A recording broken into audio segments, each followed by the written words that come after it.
ఇసుకను ఉచితంగా పంపిణీ చేసేందుకు వీలుగా ప్రభుత్వం మార్గదర్శకాలను విడుదల చేసింది. ఇందులో ర్యాంపుల నిర్వహణకు సీనరేజ్ ఛార్జీలు, లోడింగ్, అన్లోడింగ్, రవాణా ఛార్జీలు ఉంటాయని స్పష్టం చేసింది. దీని ప్రకారం ఆన్లైన్లో నిన్నటి నుంచి ఇసుక కొనుగోళ్లకు అనుమతించారు.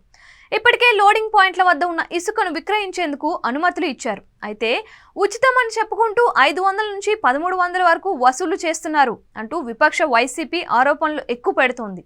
రాష్ట్రంలో నిన్న అమల్లోకి వచ్చిన తాత్కాలిక ఇసుక విధానం ప్రకారం ప్రభుత్వం ఎలాంటి రాబడి లేకుండా కేవలం నిర్వహణ ఖర్చుల కోసమే ఇసుకకు ఛార్జీలు వసూలు చేస్తోంది. ఈ ఛార్జీలు రాష్ట్రంలోని వివిధ ప్రాంతాల్లో ఒక్క విధంగా ఉన్నాయి. ర్యాంపులు దగ్గరగా ఉన్న చోట ఒకలా, దూరంగా ఉన్న చోట మరోలా ఛార్జీలు వసూలు చేస్తున్నారు. అయితే వైసీపీ మాత్రం ఉచిత ఇసుక అని చెప్పి ఛార్జీలు వసూలు చేయడం ఏంటి అని ప్రశ్నిస్తోంది.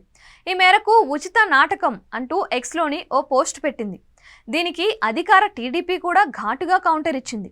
అవును, ఇసుక ఫ్రీనే, రూపాయి తీసుకున్నట్లు నిరూపిస్తే నిన్ను అసెంబ్లీలో మొదటి బెంచీలో కూర్చోబెట్టమని బాబు గారికి రిఫర్ చేస్తా అంటూ కౌంటర్ ఇచ్చింది.